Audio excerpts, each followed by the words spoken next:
Salut à tous, on est très heureux de vous retrouver ici sur le plateau de Roue Libre, l'émission vélo de la First Team. On va voir qui a sur le plateau aujourd'hui. Eh ben ça ne change pas, aucune surprise. On n'a pas besoin de surprise quand on a de la qualité comme ça. Comment ça va, Polo? La forme? Ça va très bien en ce lundi matin sur Twitch. Si vous êtes sur Twitch et sur YouTube, si vous regardez l'émission un peu plus tard, on est très content de vous retrouver pour ce dispositif spécial Tour de France avec cette première émission. Exactement, il y a aussi du Insta. Si par hasard vous êtes juste après les étapes et que vous en pouvez plus, vous mettez notre Insta en Roue Libre 101, vous cherchez, vous allez voir, vous allez avoir plein de débriefs, un seul, et ça suffit bien assez à 20h chaque soir après les étapes. Comment ça va, mon Robin, la forme? Super, tout à fait. Le début de tour est plein d'enthousiasme et un peu, on est dans le rush tout de suite, mais très content d'être là. C'est vrai qu'on va regarder tout de suite le sommaire de l'émission et on va voir qu'il y a deux visages qui vont s'afficher. Est-ce qu'on peut rêver d'un tour où voilà, c'est notre actualité? Bon, c'est vrai que pour Thibaut Pinot, on aurait préféré une actualité, allez, on va le dire, complètement différente. Parce qu'effectivement, on va avoir un débat, on va se poser la question, inquiet pour Pinot, oui ou non, parce qu'il est tombé sur la première étape à Nice. Et on va commencer l'émission avec un débrief étape 1, étape 2. C'est le grand départ à Nice, il s'est passé énormément de choses. On va évidemment en parler, notamment la victoire de Julien Alaphilippe. Juste après le débrief, on va avoir un interview, celui de Mathieu Burgodeau, qui est jeune coureur de la Total Direct Energy. Restez avec nous, on a passé 5 minutes avec lui. Le jeune coureur, il a 21 ans, il fait son premier Tour de France. Vous allez voir, c'est très intéressant. Et on terminera l'émission avec les bonifs. Les bonifs, cette année, ce seront le preview. Et on va avoir 4 étapes, parce qu'on va se retrouver vendredi pour une autre émission Roue Libre. Donc, il va y avoir 4 étapes entre les deux émissions. Et donc, on va vous parler de cette étape 3, 4, 5, 6, avec des bons petits pronos, les gars. Nos petits pronos, ouais, nos petits pronos. Il y a des choses à dire et des bons coups à faire, hein, Robin. Oui, Visiblement, tu fanfaronnais avant l'émission. Avec Polo, on se bagarre un petit peu sur la fantaisie Roue Libre. Je vois que Joseph, il n'est pas dans la même catégorie, mais c'est pas grave. Vous inquiétez pas, les gars, je vais arriver très fort. Mais d'abord, on va commencer l'émission avant les pronos par Julien Alaphilippe. C'est le débrief de la deuxième étape. C'est parti.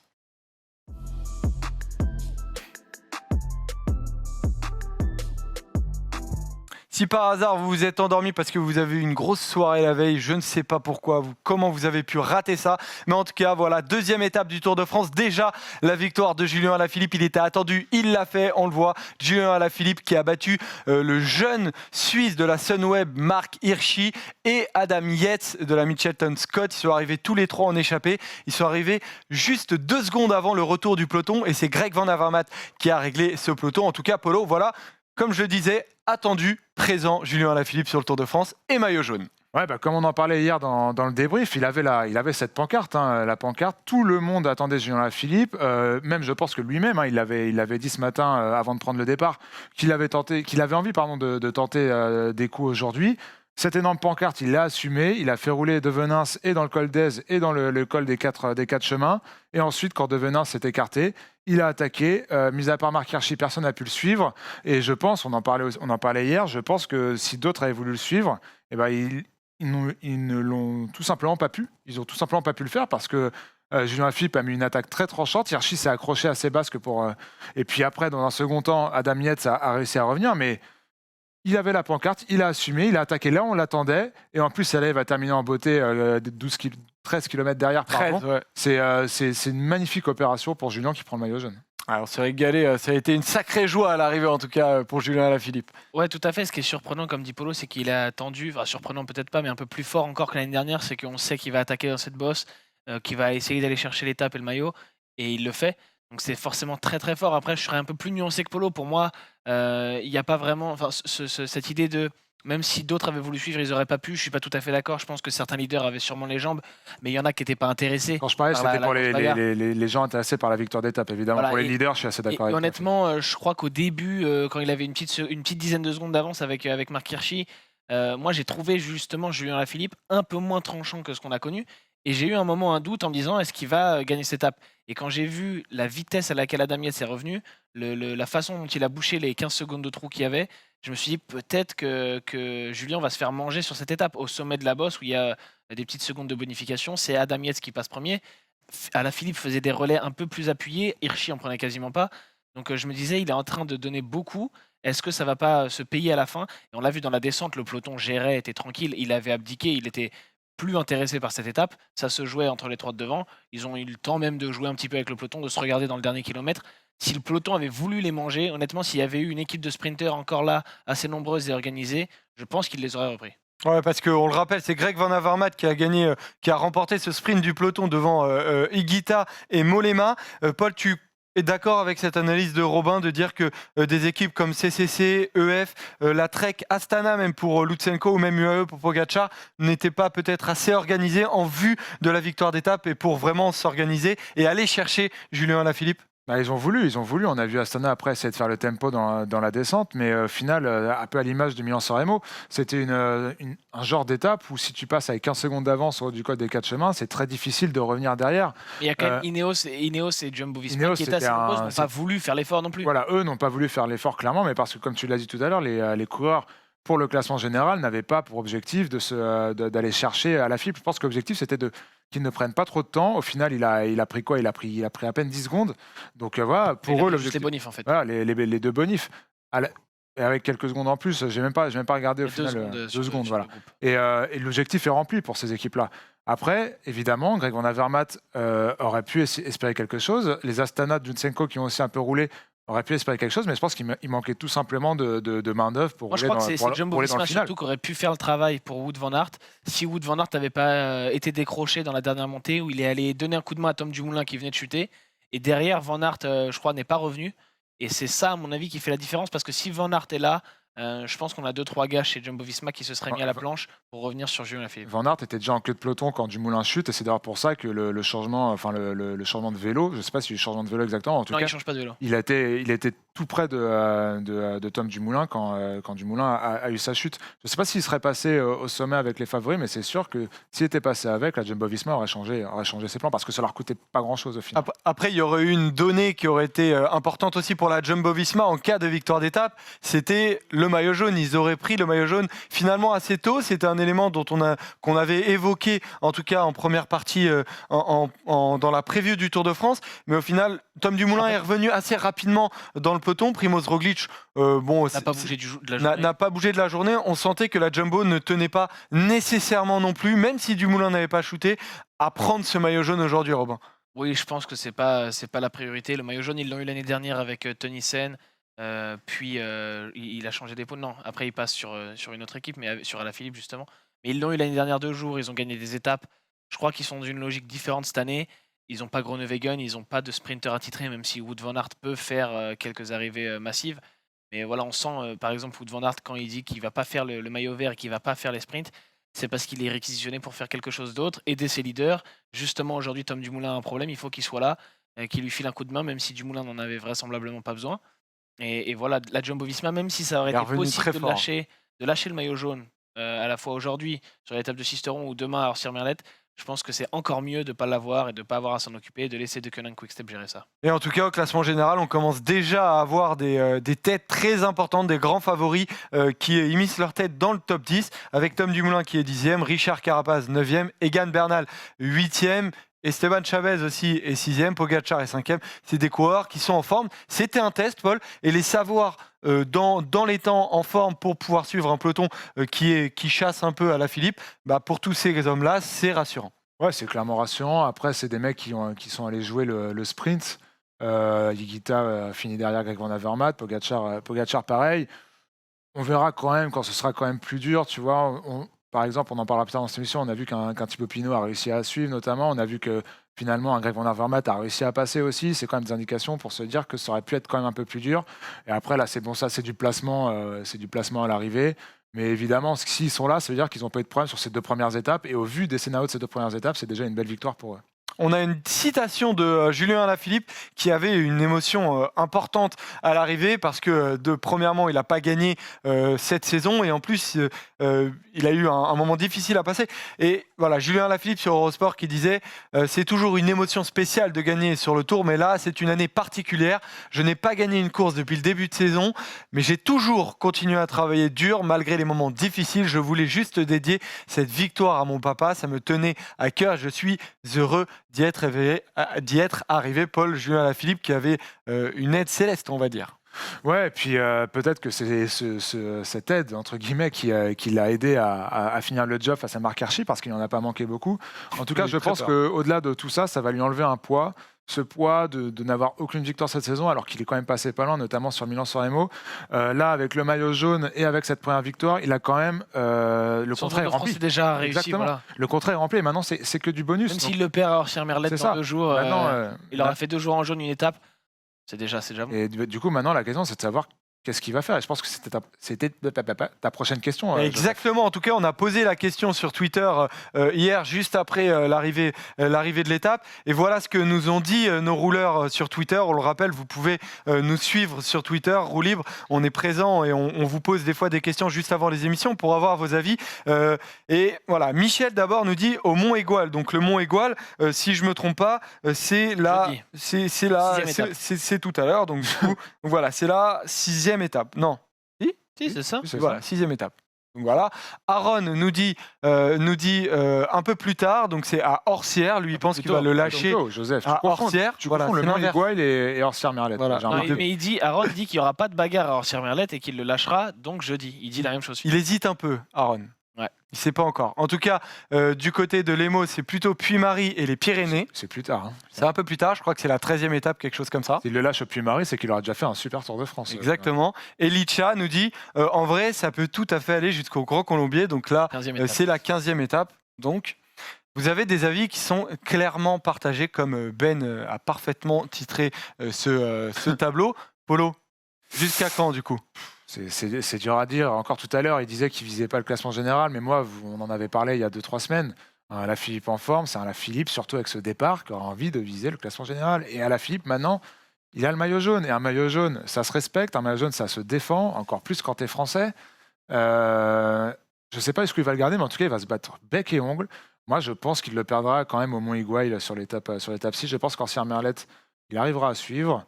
Mais par contre, le Mont Égual, où ça risque de bien visser pour les favoris, je pense qu'il le perdra à ce moment-là. Moi, j'ai justement je suis un peu plus confiant pour le Mont Égual. Bah alors, tu l'étais pas il y a Non, un mais mois. s'il décide de le garder, je pense que ce sera plus facile sur le Mont Égual parce que ça monte un peu plus en saccadé par à coup.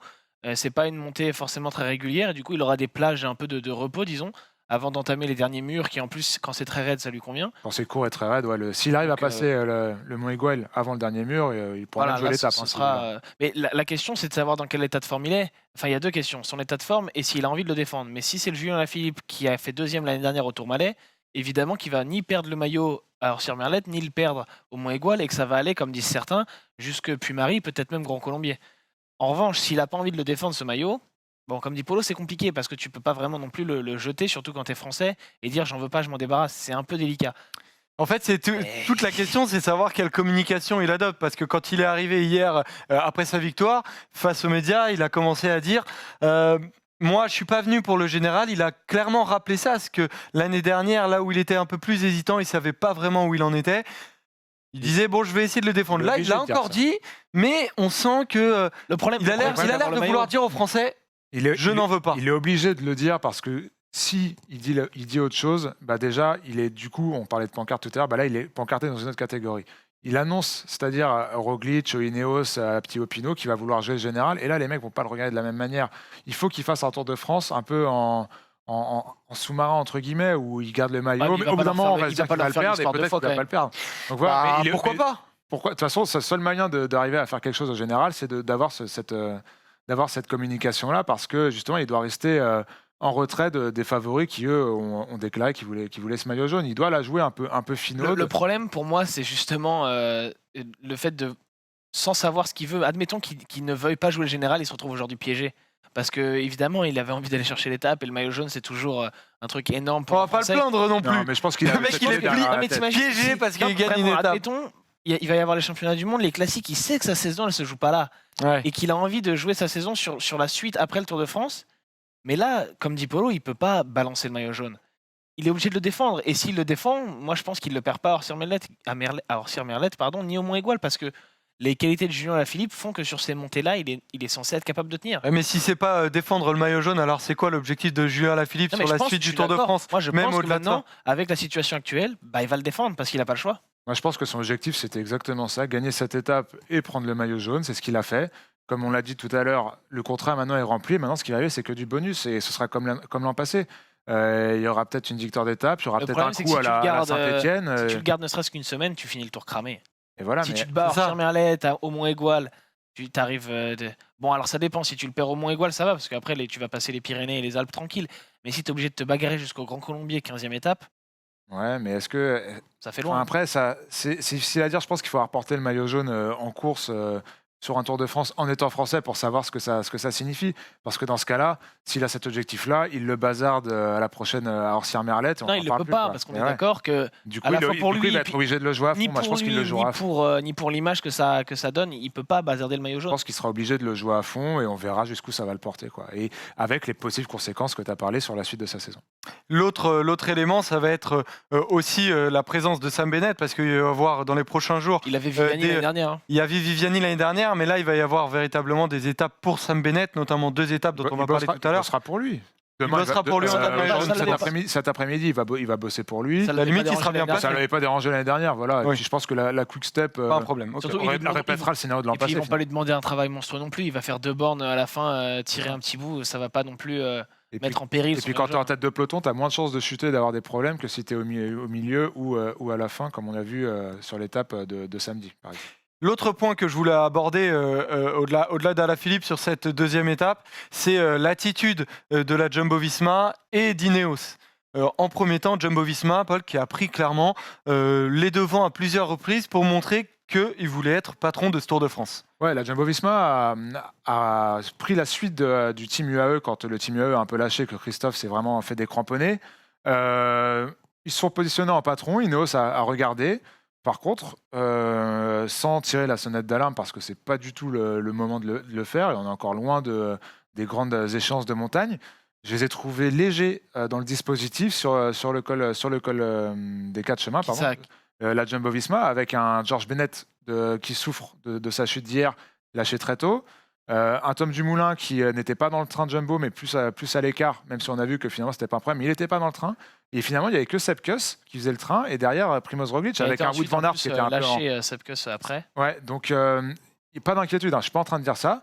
Je dis que la Jumbo qu'on attendait très très forte, finalement, c'est Ineos qui fait le train à la fin de la montée. Et sur la descente, une Ineos avec 3 ou 4 coureurs, si je ne dis pas de bêtises, et surtout avec une équipe Jumbo-Visma un peu en retrait, là où on ne s'y attendait pas forcément. Je ne sais pas si toi, tu as ressenti la même chose, Robin, mais... J'ai senti quand même qu'ils se partageaient un peu les rôles, alors que d'habitude, c'est pas partagé. D'habitude, c'est Ineos ou Sky qui est en tête et rien d'autre. Là, quand même, dans le début, dans les montées importantes, ne serait-ce que le Turini, on avait quand même Jumbo-Visma en tête et 3-4 Ineos derrière, à la façon de ce qu'on pouvait avoir l'année dernière, par exemple, où on avait Ineos tout devant et on allait avoir 2-3 quick-step pour protéger Alaphilippe ou 2-3 Groupama FDJ pour protéger Pinot. Et on avait toujours les Ineos bien devant. Et là, je pense quand même que c'est la première fois depuis quasiment 10 ans, depuis 2012, que les Ineos ne sont pas ceux qui font le train dans toutes les montées du Tour de France. Et d'ailleurs, en parlant d'Ineos, ce sera ma dernière question du débrief avant qu'on passe à l'interview de Mathieu Burgodeau. Cette chute, Robin, de Pavel Sivakov, est-ce que, dans quelle mesure tu es inquiet de cette chute de Pavel Sivakov pour Egan Bernal ? Ça va être comme la chute de George Bennett pour Jumbo-Visma et un peu aussi comme celle de David Gaudu pour Groupama FDJ. C'est un des lieutenants importants d'un des grands leaders, en l'occurrence ici Bernal. Il va falloir voir comment récupère Pavel Sivakov. Voilà, il a été touché 2 fois. Après, on a vu la façon dont il est revenu dans le peloton. Il n'était pas... Il pédalait. Ça avait l'air d'aller. Je pense que c'est plus mentalement difficile de se dire que c'est ton premier jour sur le Tour de France, que tu te prends 2 gamelles. C'était pas ce qu'il attendait. Mais on va avoir une réponse de toute façon dès Orsières-Merlet, à mon avis. Si le train Sky se met en place, ou même si le train Jumbo se met en place, mais que derrière on a Sivakov et Bernal, ce sera que tout va bien. En revanche, si Sivakov est lâché à Orsières-Merlet et qu'il n'est pas capable de faire son boulot, ça commencera à devenir inquiétant. Paul, tu es d'accord ? Tout à fait d'accord. Il avait l'air rassurant en plus quand il a parlé aux médias ce matin. Il a fait du bon taf aujourd'hui. On l'a vu en tête de peloton. Je pense que c'était plus de peur que de mal hier. Après, on verra évidemment sur la suite avec la répétition des efforts et surtout voir comment ces blessures évoluent. Mais c'était plutôt bon signe aujourd'hui.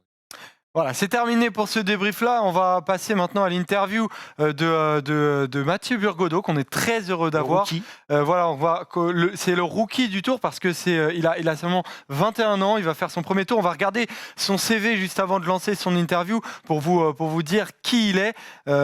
Mathieu Burgodeau, du coup, qui est du team Total Direct Energy.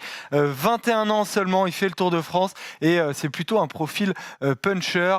Et on va le suivre tout au long de ce Tour de France. En tout cas, Mathieu Burgodeau, vous allez voir, il a pas mal de trucs à dire et c'est assez intéressant. C'est parti pour l'interview de Mathieu Burgodeau. Donc voilà, on retrouve Mathieu Burgodeau qui est dans son hôtel à Nice. Comment vas-tu, Mathieu, déjà?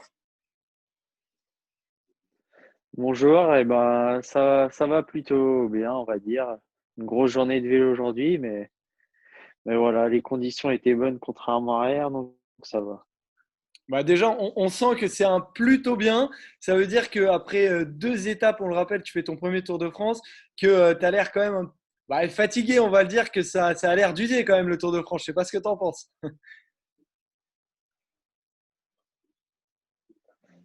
Oui, oui, c'est parti sur des bases élevées avec une étape très stressante hier sous la pluie. Voilà, les routes étaient vraiment glissantes, donc beaucoup de tension nerveuse. Physiquement, ça allait, mais aujourd'hui, c'était une journée montagneuse, donc voilà, pas mal de dénivelé. Et ce soir, ouais, un peu plus de fatigue physique, on va dire. Ouais, et comment tu as vécu notamment ces 2 premières journées? Est-ce que tu as senti véritablement une tension différente dans le peloton et toi, tout simplement aussi? Oui, oui, il y a clairement une différence par rapport aux autres courses. Au début, je pensais pas que c'était aussi prononcé à ce point-là, mais c'est vrai que hier, bah, en plus, il y a eu de la pluie, donc ça, je pense aussi, rendu la course encore plus nerveuse. Mais on sent qu'il y a cette atmosphère du Tour qui fait que c'est pas une course comme les autres. Ça roule plus fort, il y a plus de tension, ça frotte plus. Enfin, tout est amplifié par rapport à une course normale.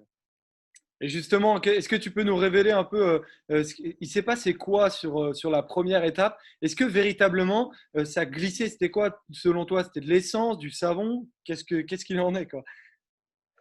Non, non, mais c'est simple, les routes ici autour de Nice, voilà, on le sait, hein, elles sont très, très glissantes quand il pleut parce que, bah, il pleut jamais, donc forcément que quand il se met à pleuvoir, là, ça faisait très longtemps qu'il n'avait pas plu sur Nice, plus de 2 ou 3 semaines, il me semble, donc avec toute la circulation qu'il y a, dans cette région, et ben, les routes, quand il pleut, ça devient vraiment une patinoire, quoi, donc voilà, ça m'a pas tellement surpris parce que j'avais déjà j'ai essayé, quelques fois et c'est vrai que quand il pleut, c'est carrément un carnage, quoi. Ouais, En plus, il y avait des plaques d'huile, un peu partout dans les descentes, bah, dû, justement à la circulation, je pense, donc voilà, ça c'était compliqué.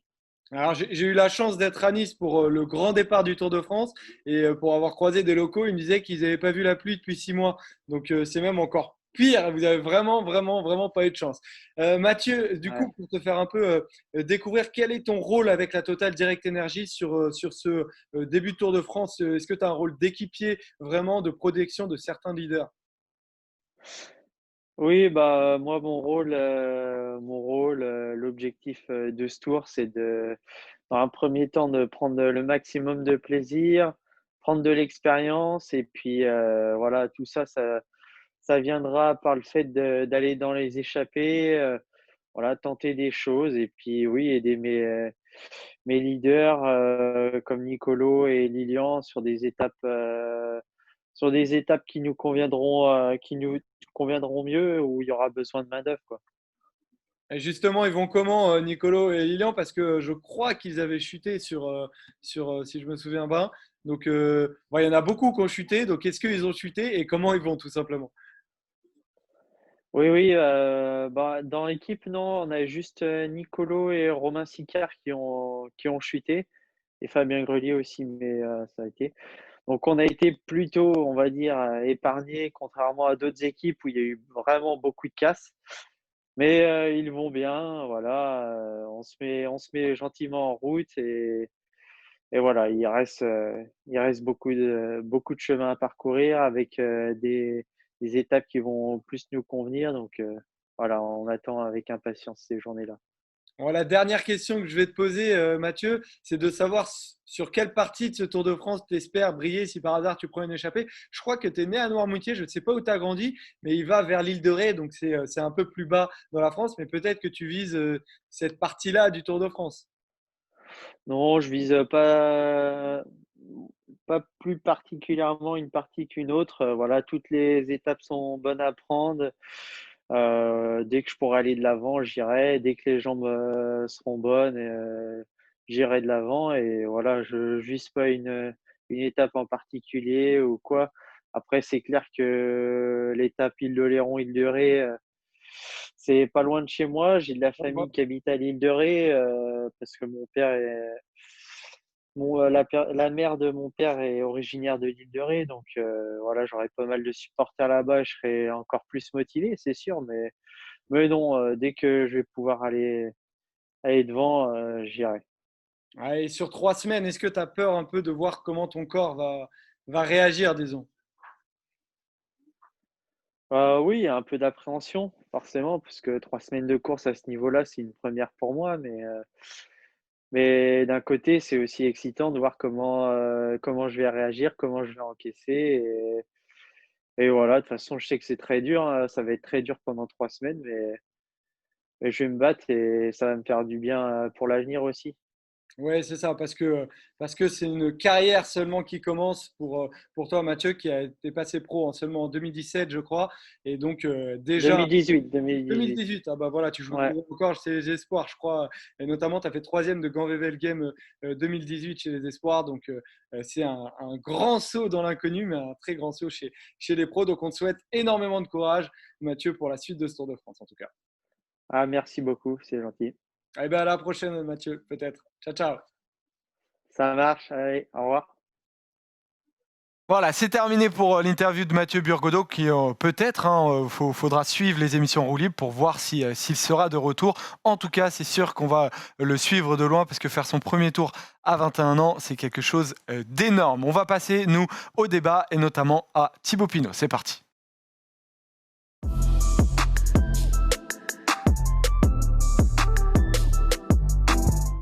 Pourquoi Thibaut Pinot? On va se poser la question, est-ce qu'il faut être inquiet pour lui parce que les premières étapes ont été pas optimales. Voilà, on se disait on n'entend pas parler de Thibaut Pinot sur la première étape. Voilà, c'était bien parce que au moment où on en a entendu parler, c'était pour voir cette image-là qui nous a décontenancé très clairement, Polo, parce que Thibaut est tombé sur la première étape à 3 km de l'arrivée. Tu l'as bien résumé en fait. On était content quand on a vu tous les gens tomber. On sait que Thibaut Pinot. Non. On était content de voir que Thibaut Pinot ne faisait pas partie de la longue liste. Il y a 80 coureurs qui sont tombés. On était content de voir que Thibaut Pinot n'en faisait pas partie jusqu'à ces 3 derniers kilomètres et cette terrible chute. On le voit glisser sur une bande blanche. Autant vous dire qu'on était très, très inquiets. Au soir même, on a vu pas la déclaration, mais le rapport, le bilan médical de la Groupama FDJ. Alors, c'est quoi le bilan médical? Est-ce que tu te souviens, Paul, non, je me souviens pas, mais la première partie, c'était qu'en fait, dermabrasion ou un truc comme ça. Dermabrasion ou un truc comme ça. En gros, ça veut dire qu'il a des plaies ça veut dire que superficielles qui piquent un peu, mais qui sont pas graves. Ils nous ont fait peur avec ce mot quand même. Surtout, il avait marqué les mots traumatisme au genou et au coude, qui là aurait pu être très inquiétant, surtout quand on connaît Thibaut Pinot et le fait qu'il soit plus ou moins assez fragile, mine de rien, physiquement. Pas mentalement, je parle physiquement. Donc très inquiet hier soir, mais écoutez, on a été plutôt rassurés avant-hier soir. On voit qu'avant même la chute, il se frappait à la cuisse. Très inquiet avant-hier soir, mais on a plutôt été rassurés hier. D'ailleurs, il a eu une déclat à Thibaut Pinot juste dans la soirée après sa chute, où il disait « ça aurait pu être pire ». Mais ce n'est pas jamais bon de tomber dès la première étape. On va essayer de faire avec aujourd'hui et passer la journée plus sereine possible. Le parcours du jour aurait fait mal même à 100%, mais je vais me battre pour finir dans les temps du vainqueur. Du coup, on se pose cette question, faut-il être inquiet pour Pinot, oui ou non, Robin? Moi, je dirais que je suis pas inquiet pour Pinot à proprement parler. Ses blessures, ça a l'air d'être superficiel. Alors bon, après, évidemment, même s'il est en fait en énorme souffrance, ils vont pas nous le dire. Ils vont pas nous dire Pinot est sur le point d'abandonner, bien sûr. Mais comme dit Polo, ça aurait pu être pire. Et oui, ça aurait très facilement pu être pire parce que tu tombes mal et tu te pètes la clavicule et ton tour il est terminé. Sachant qu'il est tombé un peu sur le côté comme ça, moi quand j'ai vu l'image, j'ai eu, on l'a vu qu'après. On a d'abord vu que Pinot était tombé et qu'il s'était relevé, et ensuite on a vu ce qui s'était passé. Donc on savait que ça allait plus ou moins. Mais voilà, c'est surtout moi, ce qui m'inquiète, c'est pas le genou ou le coude ou quoi que ce soit, c'est plus le fait qu'en fait, quand tu tombes, même si c'est superficiel, si ça pique au bras, machin, tu vas mal dormir. Et on sait que sur une course de 3 semaines comme ça, où la récup est tellement importante, bah, si parce que tu as des plaies au bras, ça te tue un peu de ton sommeil, ça peut faire la différence à la fin, en fin de 3e semaine. Donc voilà, j'espère que Pinot va vite s'en remettre. Le plus tôt sera le mieux. Je pense que quand il est sur le vélo, ça va en fait. Le plus difficile, c'est finalement quand tu dois aller prendre ta douche et te mettre dans le lit. Donc voilà, il va falloir qu'il gère bien ça. Mais le plus inquiétant dans toute cette histoire, ça reste les blessures de David Gaudu, qui avait été son meilleur équipier l'année dernière, qui était absent au Dauphiné, et ça s'est vu par moment. Alors je pense que Pinot, si on considère qu'il peut gagner le Tour, moi je pense qu'il peut gagner sans Gaudu. Mais c'est toujours plus facile avec un bon lieutenant. On va revenir un peu sur Gaudu, mais d'abord pour voilà, parce que Gaudu, effectivement, on va y revenir. Mais Polo, Pinot, est-ce que toi, tu es inquiet ou non? Est-ce que tu es d'accord de dire que c'est assez psychologique de tomber plus que physique pour le moment? Moi, je pense que j'étais inquiet avant de le voir hier. Je pense que c'était quand même un bon test, une étape avec 4000 mètres de dénivelé, assez difficile, où ça a bien frotté et assez bataillé finalement dans le final. Il est passé sans encombre, contrairement à David Gaudu, dont on parlera plus tard. Il est passé sans encombre, et maintenant, je pense qu'il a passé, mine de rien, le plus dur, entre guillemets, puisque demain, ça va aller. Et après, je pense qu'à Sierre-Merlette, les grandes manœuvres ne vont pas commencer dès maintenant. Je pense que pour Thibaut Pinot, ça va aller, mais là, je rejoins Robin. Le problème, c'est mentalement, on l'avait encore très fâché. Et la question, c'est de savoir si cet état d'esprit, cet énervement, c'est plutôt positif dans le sens où il a une vraie rage de vaincre et où il a eu peur de tout perdre dès la première étape, ou c'est négatif dans le sens où il manque de confiance en lui. Et où dès que les petites choses comme ça arrivent, ça met un grain de sable, Il faut accepter de tomber. grain de sable dans la machine, et que du coup ça le perturbe. Moi, c'est un peu de ça dont j'ai peur, mais on l'a vu hier, ça avait l'air d'aller mieux. Donc écoutez, maintenant on va croiser les bois, Croisons les bois aussi, serrer les fesses, et on verra en Sierre-Merlette déjà, quoi. Donc du coup, Ouais, je suis d'accord avec Polo. Il faut qu'il accepte, Thibaut Pinot, qu'il peut chuter sur le Tour. Et bah là, il s'en sort bien. Il chute et il n'est pas blessé sérieusement. Donc voilà, il tombe dans les 3 derniers c'est kilomètres. ce qu'il dit, globalement c'est ce qu'il dit, mais Voilà. si il peut l'éviter, C'est ça. effectivement Ah, c'est bien mieux. sûr, Mais bien par sûr. contre, ouais, tu commençais à parler de David Gaudu, ça peut être un vrai problème, et notamment cette possibilité. Est-ce que tu penses que Thibaut Pinot peut gagner le Tour de France sans un David Gaudu à 100% ou tout simplement présent? Parce que... Oui, ça dépend. En fait, ça dépend de Pinot. Si Pinot est au top tout le temps, il n'a pas besoin de David Gaudu. David Gaudu, il va surtout aider et être important le jour où Pinot il aura un petit coup de moins bien, et que si tu es tout seul au milieu de, j'en sais rien, du col de la Lose, tu vas avoir du mal à te battre tout seul. Mais si tu as Gaudu qui est là et qui te tire, bon, tu vas pas lâcher. Enfin, tu vas t'accrocher un peu plus. Ça peut jouer. Après, si Pinot est vraiment une jambe au-dessus de tout le monde en montagne, il n'y a pas besoin de Gaudu. Quand il attaquera, il n'y aura personne qui suivra. Quand ils seront, de toute façon, quand il restera Pinot, Roglic, Dumoulin et Bernal, je pense pas que Gaudu sera encore là. Donc il devra se battre tout seul, Pinot, un moment. Et Gaudu, ça aurait plus été du bonus. Voilà. C'est toujours mieux d'avoir des équipiers, surtout un lieutenant comme ça. Mais je pense que de toute façon, c'est pas la FDJ, c'est pas la Groupama FDJ qui fera le train dans l'école. Donc t'as pas besoin d'avoir une armada comme on a Ineos et Jumbo. Leur stratégie, elle est différente. Et le plus important pour moi, pour Pinot, c'est d'avoir des équipiers sur les étapes de plaine pour leur placer, lui apporter les bidons, faire en sorte qu'ils prennent pas de vent. Et Rachenbar, ça te suffit, toi, Polo, pour Thibaut Pinot? Ouais, puisque je partage complètement l'avis de Robin, dans le sens où ce ne sera pas à lui et à ses coéquipiers d'assumer le poids de la course, quoi qu'il arrive. Donc à partir de ce moment-là, ce qu'il lui faut, c'est des bons coéquipiers sur la plaine et dans les moments chauds, quand il y aura des tentatives de bordure notamment, etc. Et un coéquipier capable de l'amener assez loin dans l'école, au cas d'un éventuel problème mécanique ou d'un truc comme ça. Ce que je pense que Rachenbar, à son meilleur niveau, il a l'air plutôt en forme, même si un peu léger aujourd'hui, à son meilleur niveau, je pense que Rachenbar peut assumer ce rôle. Gaudu a servi l'an passé pour imposer des trains sur 2-3 km. Il était fort. mais il n'a pas non plus bouleversé la face du monde. Il a peut-être donné confiance à Pinot. Oui, de se dire qu'il avait une chat dans grosse la équipe gorge. autour de lui. Voilà, il a peut-être donné confiance à Pinot. On s'est dit, putain, ces gars-là bossent pour moi, notamment Goï qui fait un taf énorme. Moi, je vais devoir assumer derrière. Il s'est peut-être senti important à ces moments-là. C'est peut-être en ça que l'absence de Goï risque de jouer. Mais voilà, je pense que, comme tu l'as dit, ce n'est pas eux de faire la course. Et du coup, à lui d'être malin et de rester dans les bonnes roues quand ça va visser, s'il en a les possibilités. C'est sûr qu'après, psychologiquement, je vais chercher un peu la petite bête peut-être, mais c'est, je crois, le seul grand leader à être tombé sur ce début Tour de France. Non, Tom Dumoulin. Tombe dimanche, mais Tom Dumoulin est tombé. Lopez peu aussi, moins- je un peu peux moins pas aller de chercher voilà. la vie. Bête, ah oui, il est bien tombé lui là. Ah, il a bien mangé. Landa est tombé aussi. Landa bon, a allez, perdu c'est bon, Raphaël c'est pas Valls, le son sujet. équipier. Je parlais de, ouais, je pensais le aussi, blessé. ouais, bonne info, Joseph. Non, bonne mais en info. fait, vous êtes dur parce que vous avez vous avez raison, mais je pensais plus Ah. au très grand leader, mais il y a Dumoulin, donc Voilà. on peut s'arrêter là pour dire que j'ai dit une connerie.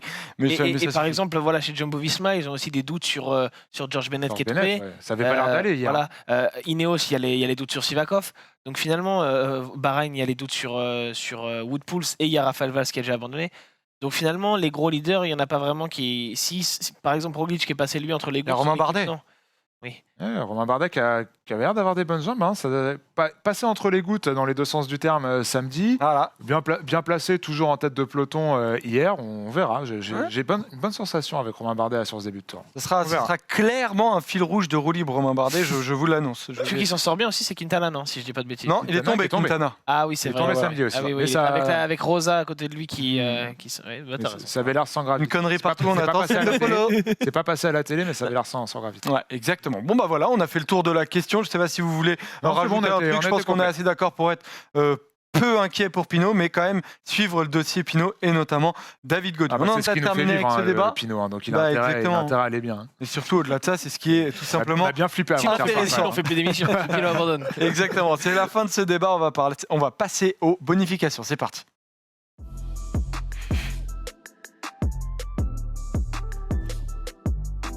Ces bonifications avec l'étape 3, celle qui commence. On va faire des previews de l'étape 3, 4, 5 et 6. Aujourd'hui, étape 3, elle part de Nice, elle arrive à Sisteron. On va voir le profil avec un homme qui potentiellement peut gagner cette étape parce que ça peut être, Paul, une étape pour les sprinteurs. Oui, ça va être une étape pour les sprinters. On sait que les occasions ne sont pas énormes pour eux. Et surtout, des Sam Bennett, des Caleb Ewan qui ont bien morflé sur l'étape de samedi auront à cœur, à mon avis, d'essayer de faire un sprint normal parce que même si Bennett fait une bonne place, notamment Ewan qui est dans ma fantaisie, j'attendais beaucoup du petit Australien. Et ben finalement, avec sa chute, et ben il a bien galéré samedi. Et je pense qu'il aura à cœur de faire un sprint correct. Il gagne 2 étapes l'an passé. Il fait un bon début de saison. Voilà, non, là je pense que les sprinters et les équipes de sprinters ne laisseront rien passer sur cette étape-là, il n'y a aucun doute. On va voir, d'ailleurs, on va enchaîner avec le profil des derniers kilomètres pour voir que c'est pas totalement plat, mais ça devrait il pas. faut pas le sentir. Hein. C'est pas totalement plat, Pas le mais ça tour devrait Valère. pas échapper effectivement aux sprinters, Robin. Oui, sur le profil, ça pourrait être une étape pour Baroudeur si elle était placée en milieu de tour, mais sachant qu'elle est la 3e étape, les équipes de sprinters, comme a tout à fait dit Polo, elles vont faire en sorte que ça arrive au sprint. Bah d'ailleurs, on va voir nos pronostics. Alors, je connais le mien, évidemment. Bennett. Robin a mis aussi Bennett. Oui, parce que je l'ai dans ma fantaisie Et très clairement, il a un train qui est peut-être un des plus puissants, la Deceuninck, qui a dû cocher. Et puis, oui, déjà ça. Et puis, bon, bah, Deceuninck qui sont habitués à emmener les sprints. Si on est un peu dans les superstitions, l'année dernière, après la victoire d'Alaphilippe, on a une victoire d'Elia Viviani au sprint. Donc voilà, je le sens bien. Et surtout, en fait, le plateau de sprinter n'est pas monstrueux sur ce Tour de France. Sans vouloir manquer de respect à Bennett, c'est sans doute le plus fort avec Caleb Ewan, je Pas samedi en pense. tout cas. Mais pas samedi. Mais voilà, on n'a pas un Groenewegen, on n'a pas Il n'y a un personne Kittel. qui met Alexander Christophe encore. Ah bah, c'était un sprint spécial samedi dernier, donc c'est difficile à dire. Pedersen Mine de rien, fait deux, Bennett hein, avait c'est pas- chuté, Bennett avait chuté en début d'étape, Ewan a chuté, les trains étaient vraiment complètement désorganisés. Tout le monde avait peur en fait. Wout van Aert qui a frotté pour faire le sprint s'est relevé notamment. Ewan s'est relevé aussi. Là, je pense que ce sera différent. Ce sera vraiment différent. C'est d'ailleurs pour ça que Ce moi sera je un mets vrai Caleb Ewan. sprint, je pense. Ce sera un vrai sprint.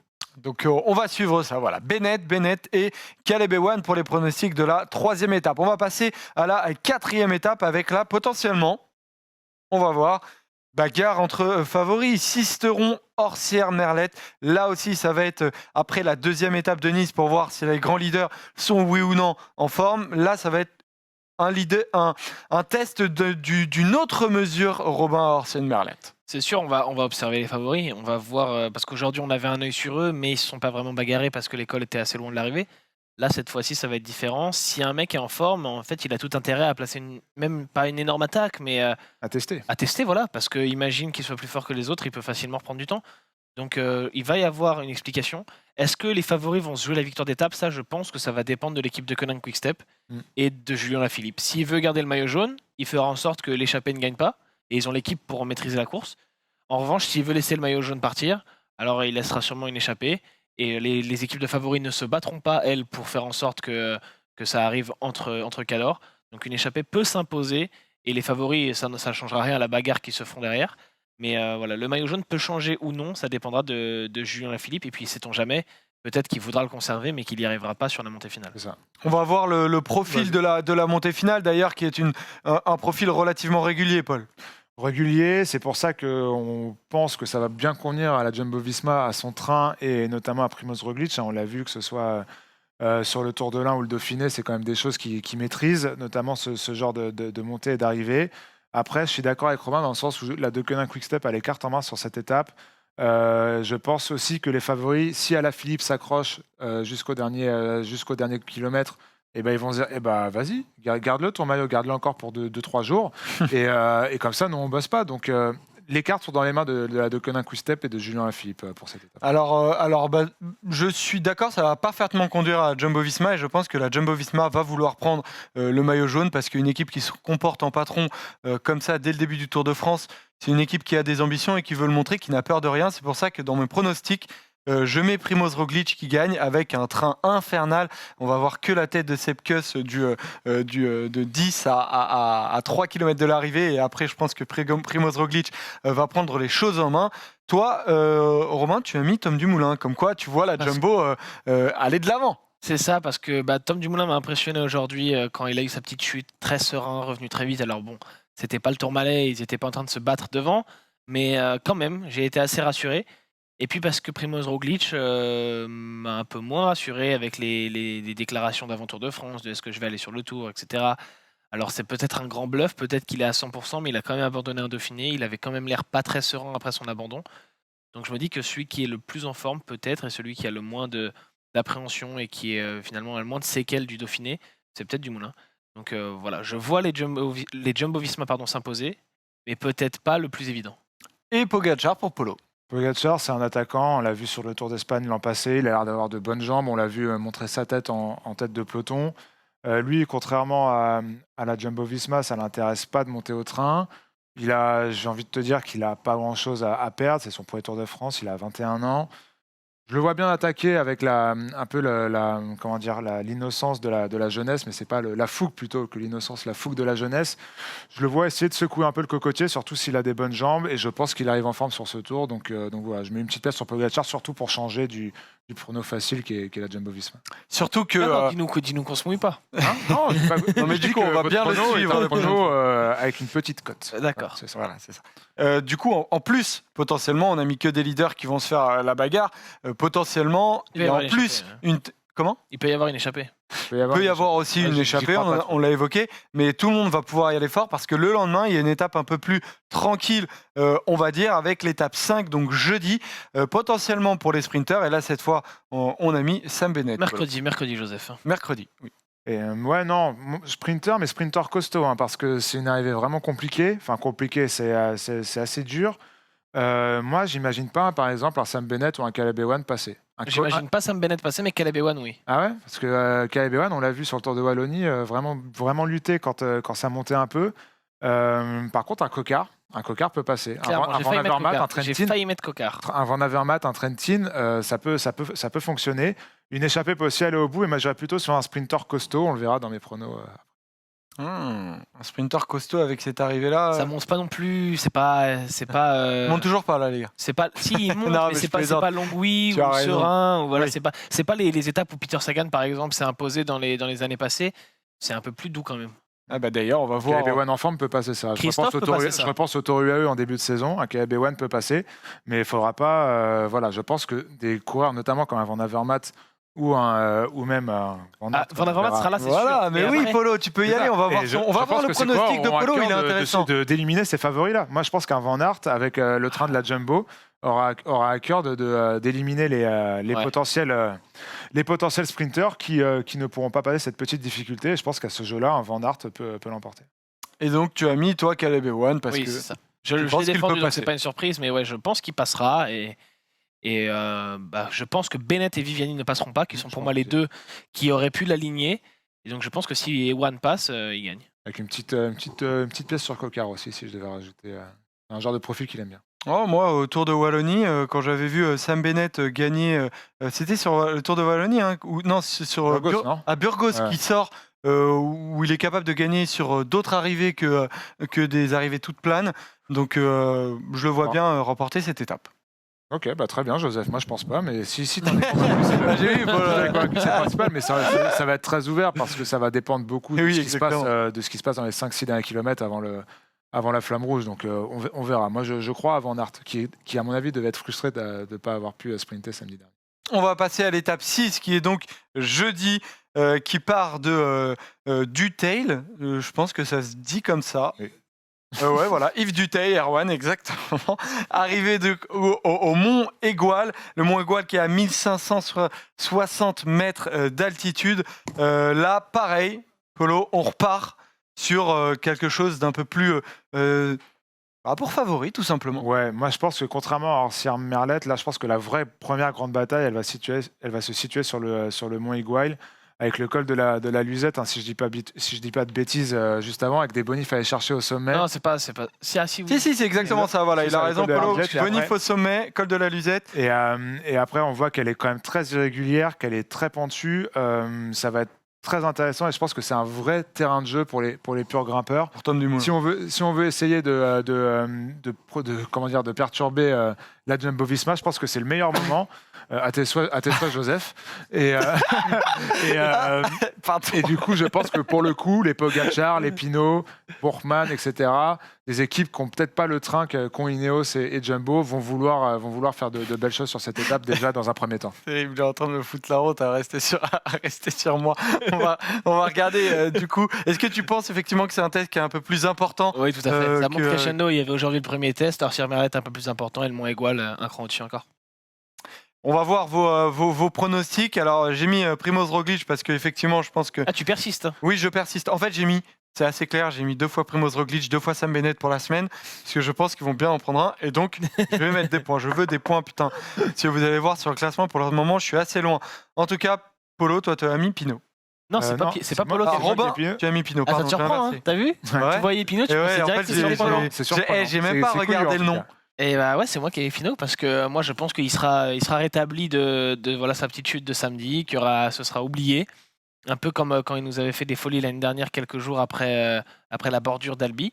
Donc voilà, la petite chute sera oubliée et je pense que véritablement c'est un des plus forts en montagne et ça le sera sur cette étape du Mont Égual. S'il est en pleine forme, je suis clairement d'accord avec Robin, mais j'ai plus de doutes du coup sur la forme, surtout à l'heure actuelle. On est que lundi, on verra comment il évolue dans la semaine. Du coup, je pars sur un prono facile, du coup, avec Primoz Roglic. Je pense que c'est des arrivées. Je pense que quelle que soit l'arrivée, de toute façon, lui, il n'est pas inquiet, surtout s'il est dans la forme de sa vie et dans la forme de ce mois d'août. Donc, Joseph, je pense que tu es d'accord avec moi. Même si ça Toujours, s'il se fait bouger par d'autres grimpeurs, je pense que Primoz Roglic sera encore au rendez-vous s'il tient la forme, en tout cas, de ce mois d'août. Exactement, je suis d'accord avec toi pour Primoz Roglic. Et de toute manière, là, je vais essayer de mettre des points, Polo. J'espère quand même, je vais pas le cacher, que Romain, tu vas mettre ces points-là pour Thibaut Pinot. Oui, on espère que Thibaut Pinot gagne, pardon. Mais j'espère quand même que Sam Bennett va gagner des sprints, parce que quand on regarde le classement des pronos depuis le début de saison, parce que vous le savez, si vous regardez les autres émissions de Roue Libre sur les derniers pronos, j'ai été absolument, bon, on va pas dire catastrophique, mais quand même pas loin. Si. J'ai mis un point pour la Philippe, mais en ce moment, Polo est en train de mener. C'est magnifique avec ces belles photos. Bah oui, je pense que je vais les laisser parce que vous êtes beaux. 6 points pour le Polo, 1 point pour moi. Et Robin, tu as mis 4 points. Voilà, c'est caché par le bandeau. Mais on peut. Voilà, moi, j'ai magnifique. 5, voilà, ça, c'est une erreur. À chaque fois qu'il revient, il faut que tu changes. J'ai 5, vraiment. T'as 5. On avait déjà fait les comptes avec Polo là. Fait les comptes. Voilà. Ça fait beaucoup. Il y avait 6-5. Ça fait beaucoup. Là, on pourra plus te défendre. Hein, c'est qu'il faut que je le redise parce que sinon on va m'oublier les points à vie et je pourrais plus les récupérer. Donc, il y a des choses. J'ai bien 5 points. Vous y tenez, moi je vais avoir 2 points maintenant parce que vous êtes des trichards. Donc je vais avoir 2 points. Bon voilà, on va cette magnifique image du Tour de France pour dire que voilà le gros du Tour de France va arriver. Merci beaucoup. Merci les gars. Je suis pas d'accord, moi. J'essaie de tricher et vous êtes là, vous faites les rats de comptoir. C'est pas possible comme ça. Pour terminer l'émission, voilà, c'est terminé cette émission. On va quand même regarder si tu peux mettre le dernier diapo, Ben, sur le Tour de France et le dispositif qu'on va avoir pendant tout ce Tour de France. Le dispositif, c'est émission le lundi et le vendredi à 11h sur Twitch. Disponible sur la chaîne ensuite, cette émission sur YouTube dans la foulée. Avec Polo, un Instagram live tous les soirs. Tout à fait, tu l'as très bien résumé. Donc là, ce matin, vous êtes peut-être sur Twitch, vous êtes peut-être sur YouTube. Si vous êtes sur YouTube, n'hésitez pas à venir sur Twitch, parce que le vendredi, on sera en live et le lundi, on sera dans les commentaires.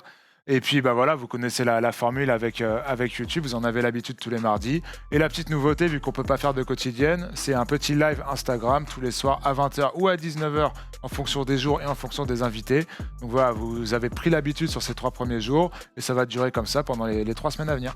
Exactement, et d'ailleurs par exemple sur le live Instagram, on va avoir Antoine Benoît très, très bientôt, si c'est pas demain, ce sera après-demain, le coureur français d'Alpecin Phoenix qui est sur le Tour de Hongrie. Il a 21 ans, il court avec Van Der Poel, il a pas mal de trucs à dire et on va notamment évidemment parler du Tour de France avec lui. Merci Robin. Merci à toi Joseph, on se retrouve très vite du coup. Exactement. Je vais pas attendre une semaine comme d'habitude. Non, tu vas attendre 2-3 jours, mais tu vas peut-être faire aussi des Insta Live sur notre Insta. Merci mon Polo. Merci à toi Joseph, c'était cool.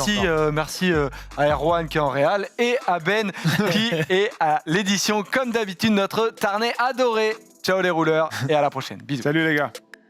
Salut.